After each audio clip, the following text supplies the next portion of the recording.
ओम श्री गुरुवे नमः। ओम त्रिपुर सुंदरे नमः। अब बात हम करेंगे तंत्र में साधना के लिए स्थान का चुनाव किस प्रकार करें। ठीक स्थान का चुनाव भी मंत्र साधना का आवश्यक अंग है। शास्त्रों में सिद्धि के जो भी साधन बताए गए हैं वह किसी स्थान पर केवल जप की संख्या पूरी करने पर अनुकूल परिणाम प्रदान कर दे, यह आवश्यक नहीं है।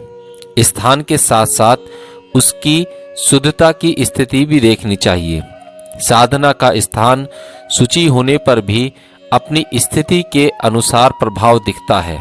घर, देव मंदिर, वन, सार्वजनिक मार्ग, शमशान, कंदरा, पर्वत शिखर आदि स्थान अपनी बनावट, आसपास की स्थिति, वातावरण, तापमान के अनुसार भिन्न भिन्न प्रकार के प्रभाव डालते हैं या दर्शाते हैं।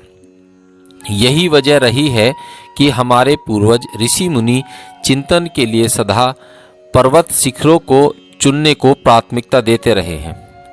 मंत्र साधना में निश्चित सफलता के लिए उन्होंने निम्न स्थानों को उचित ठहराया है। पहला, कोई वाटिका जहां पूर्ण रूप से एकांत हो। दूसरा, जंगल या वन का कोई पवित्र और स्वच्छ खंड। तीसरा, दो नदियों की भिन्न स्थली संगम का त्रिकोण। चौथा, तीर्थ क्षेत्र अथवा सिद्धपीठ। पांचवा, पर्वतीय गुफा। छठा, उपत्यका यानी कि तराई का क्षेत्र। सातवां, बेल वृक्ष की छाया। आठवां, तुलसी के पौधों से स्पर्श करती भूमि। नौवां, पीपल अथवा आंवले की वृक्ष के नीचे। और 10वां, नदी के बीच का सूखा हुआ टापू। स्थान चुनने में भी एक तत्व एवं तथ्य याद रखने योग्य है। जहां पहले कभी साधना की गई हो वहां की भूमि एवं वातावरण में कुछ न कुछ अवश्य पूर्व प्रभाव रहता है। अतः वहां की गई साधना का प्रभाव तत्काल ही मिल जाता है। जो लोग और कहीं नहीं जा सकते उन्हें चाहिए कि वे अपने घर में ही कोई शांत एकांत जगह बना लें और वहीं बैठकर नियमित रूप से तंत्र साधना करें। दृढ़ इच्छा शक्ति और श्रद्धा का अवलंब लेकर की गई साधना का फल अवश्य प्राप्त होता है। इसके बाद बात करते हैं आसन की। मंत्रोच्चारों ने यह बताया है कि साधक को गुरु की आज्ञा अनुसार ही आसन की व्यवस्था करनी चाहिए। जप तप में सामान्यतः ये आसन प्रयुक्त होते हैं। कौन कौन से? कुशासन, मृगचर्म, व्याघ्रचर्म, ऊनी वस्त्र, रेशमी वस्त्र, कंबल, चादर, पट्टी, लोई अथवा गमछा आदि। ये सभी आसन चूंकि विभिन्न वस्तुओं से निर्मित है, अतः इनके प्रभाव में भी भिन्नता होना स्वाभाविक है। अब आसनों के प्रभाव, जो हमने ऊपर आसन बताए थे, अब उनके आपको प्रभाव बताते हैं। मृगचर्म, धन के लाभ के लिए एवं मोक्ष पाने के लिए की जाने वाली साधना में मृगछाला, कृष्ण मृगछाल खास प्रभावशाली है।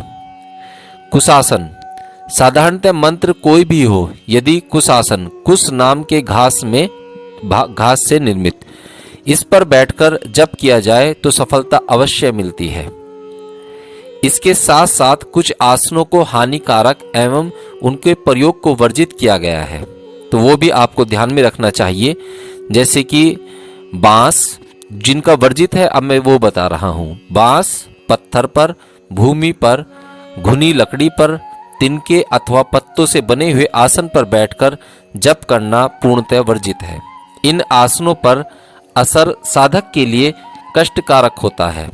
अब इनके प्रभाव के बारे में बात करते हैं, क्योंकि कुछ लोग कहेंगे कि क्या प्रभाव पड़ेगा। बांस से बनाए गए आसन पर बैठकर जप करने से गरीबी आती है। ठीक है।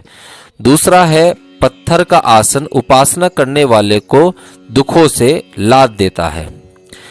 तीसरा, धरती पर बैठकर उपासना करने वाला व्यक्ति दुखों से ग्रस्त रहता है। धरती पर बैठकर यानी कि उसने कोई आसन नहीं बिछाया, सीधा अगर वो धरती पर बैठकर ही उपासना करता है तो वो व्यक्ति दुखों से ग्रसित रहता है। चौथा, छेद वाली लकड़ी का प्रयोग दुर्भाग्यशाली बनाता है।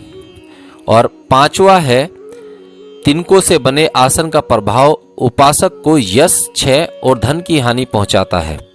और छठा है, पत्तों से निर्मित आसन मानसिक कष्ट प्रदान करता है। अब बात करते हैं माला की। माला एक महत्वपूर्ण क्रिया। मंत्र साधना के अंतर्गत माला एक का अपना विशेष स्थान है कि माला हमें कौन सी चुननी चाहिए, तुलसी की, कमलकट्ठे की, या फिर अलग अलग जो पत्थर हैं उसमें से। मालाएं भी कई प्रकार की होती हैं और भिन्न वस्तुओं से बनी मालाओं का अलग अलग महत्व होता है। आचार्यों ने सिद्धि के लिए माला का विशेष नियम बनाया है। व्यावहारिक रूप से तुलसी, कमलगट्ठा, वैजंती, शंख, चंदन, राजमणि, पुत्र जीवा, स्फटिक आदि मालाएं मुख्य हैं। मंत्र जाप के लिए माला का पूर्ण और शुद्ध होना आवश्यक है। प्राय माला में 108 दाने की होती है। सावधान, सदोष माला का प्रभाव विनाशकारी हो सकता है, इसलिए माला का चुनाव बहुत ही सोच समझकर व गुरु आज्ञा से करें। दिशा का निर्देश। संध्या में पूर्व की ओर मुख करके बैठने का मूलभूत कारण यह है कि भगवान आदित्य पूर्व की ओर से उदय होते हैं। सूर्य अग्नि के प्रतीक है तथा शक्ति का अपार भंडार है। सूर्य की हर शक्ति किरण आरोग्यता का प्रतीक है। सूर्य से शक्ति को आकर्षित करने के लिए आवश्यक है कि उसकी ओर मुख किया जाए। सूर्य संध्या काल में पश्चिम की ओर चले जाते हैं, अतः संध्याकालीन साधना पश्चिम विमुख होकर की जाती है। साधना स्थल पर परिवार के सदस्यों का आना जाना कम होना चाहिए। आत्मिक उत्थान में उपासना का भी महत्व है। उपवास काल में साधक की आत्मिक शक्तियां जागृत रहती हैं, निद्रा का प्रादुर्भाव नहीं होता। यह भी एक प्रकार की घरेलू तपस्या है। इससे हमारी सोई हुई शक्तियां क्रियाशील रहती हैं। नवीन विचारों का उदय, मन में प्रसन्नता, स्वस्थ शरीर, विवेक बुद्धि का विकास होता है। बाकी अगले भाग में। जय माई की।